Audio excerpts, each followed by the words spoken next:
Hi everyone, this is Niki Rowland and today I have a layout for Hip Kit Club. I'm working with the February kits today. I'm delighted to have finally received them after some problems with products, and I'm also using the Adorable You cut file, which is just adorable.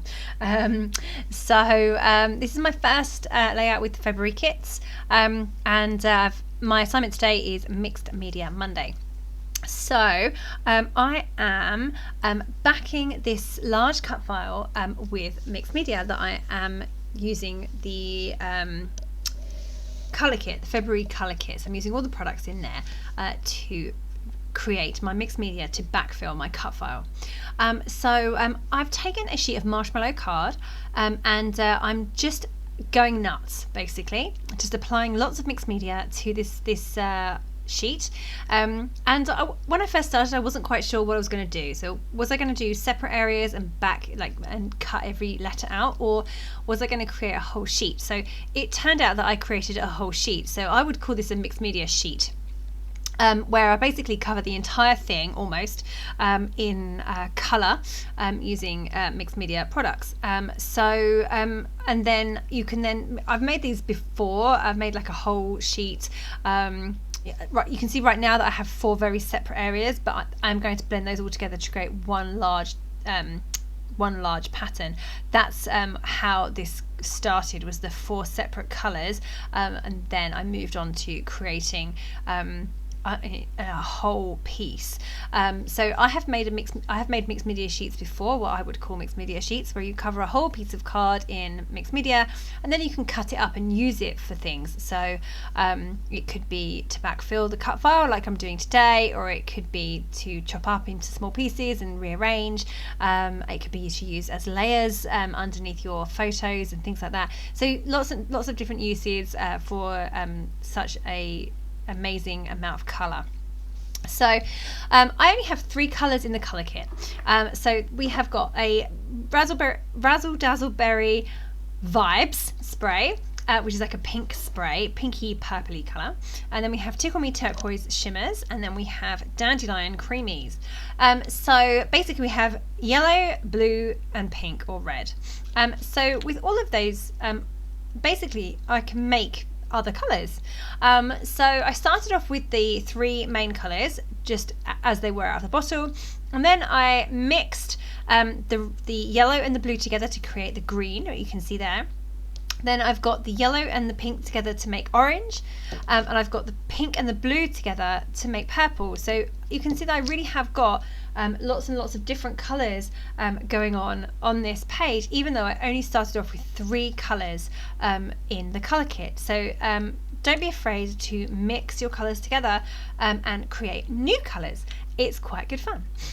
So you can see now they have some major rivers going on, had lots and lots of wetness on this page, so I had to blot some of that off and then dry it with my heat tool, and I also thought that it would look really cool to have some large areas of black paint. I always find that black paint, or black anything really, is really dramatic, gives a real feel of drama, and I always really like how this looks. So I just took my pot of Indian ink that I've had for years and years and years, and I just dropped a few big drips onto my background, along with some splatters as well. Now at this point I still don't know whether I'm going to cut this up and back each letter individually, or if I'm going to just place the whole thing behind my cut file, and that is what I do in the end. But I initially wasn't sure I was going to do that. I was thinking that I would be able to cut bits from here and there to use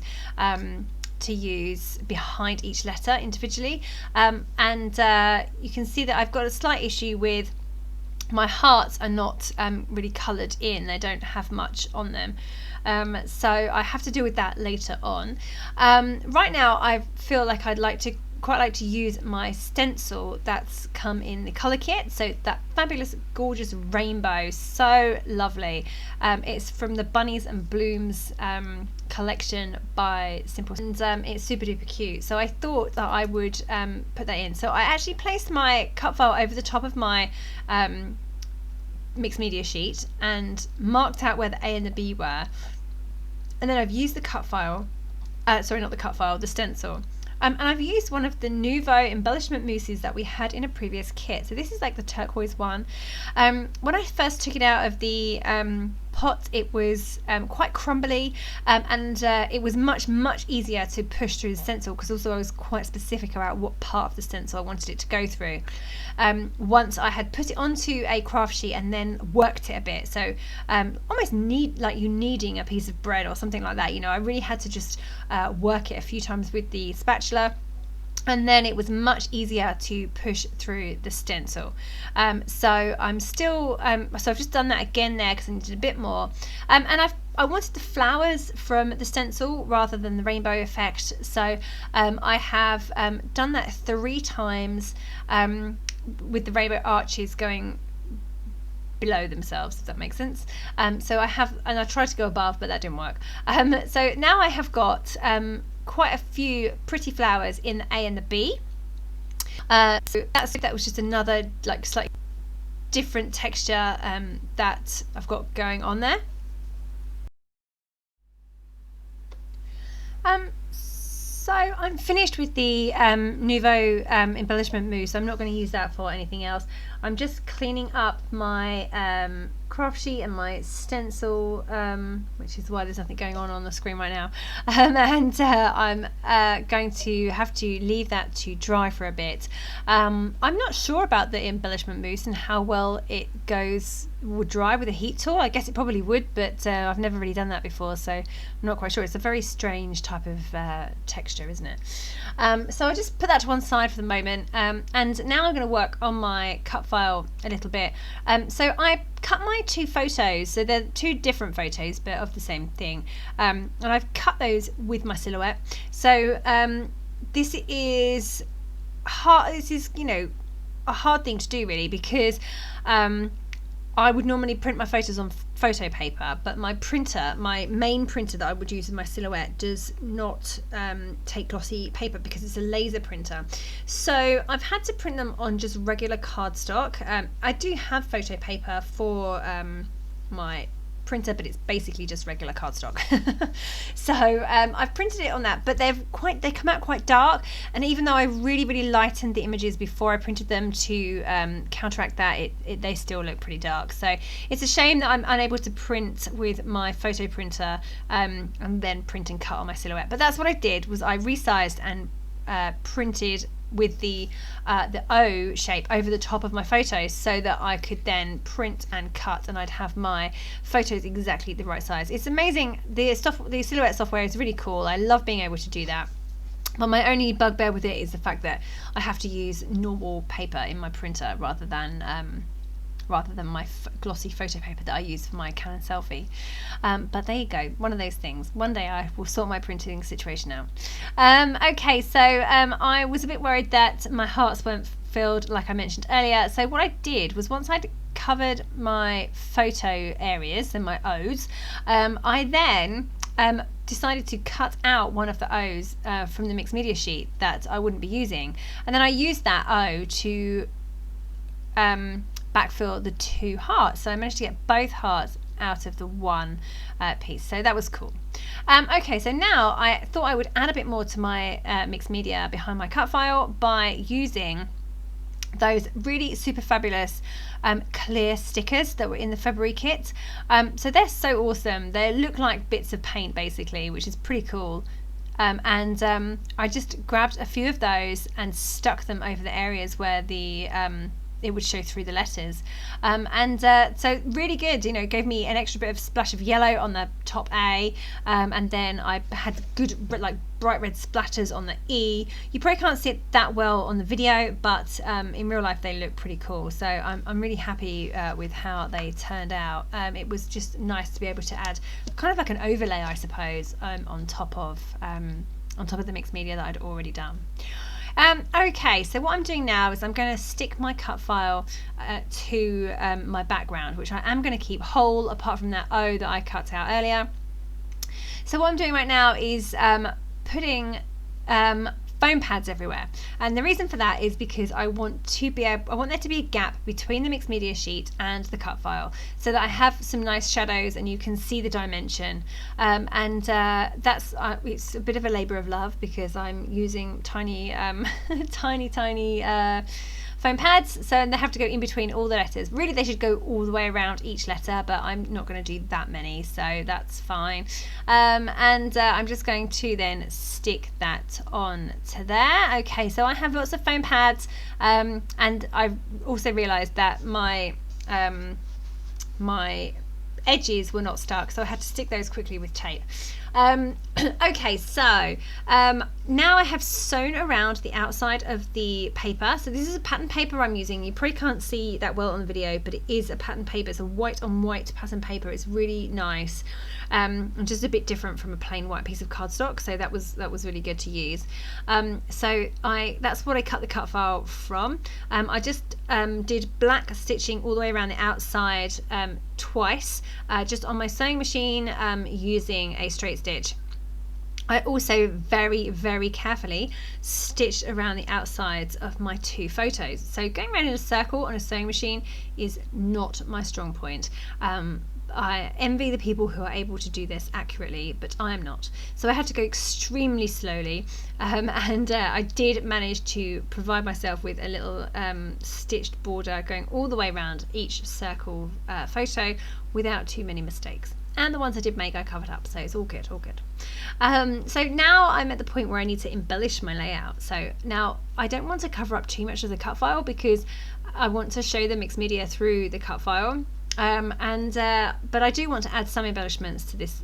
So around the top photo, I've added a circle wreath that's from the ephemera, the exclusive ephemera, along with some other flowers as well.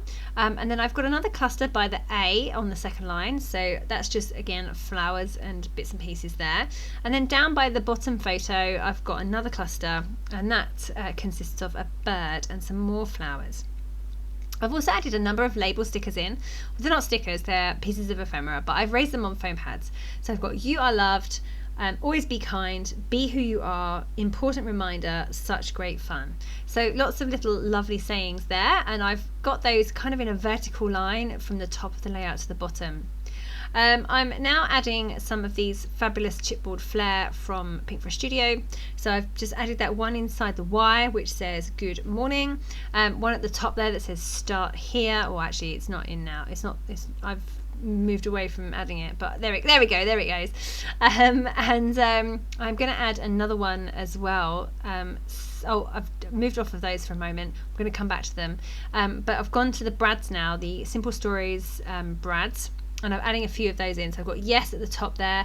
I've got live out loud, I've just put in that with the A cluster, and then another one there, inhale exhale, and then at the bottom cluster I'm going to put a yellow one. I've also gone for the chipboard house. That's really cute because these photos were taken at home, and then the pink camera from that sheet as well has gone over it onto the cluster on the bottom.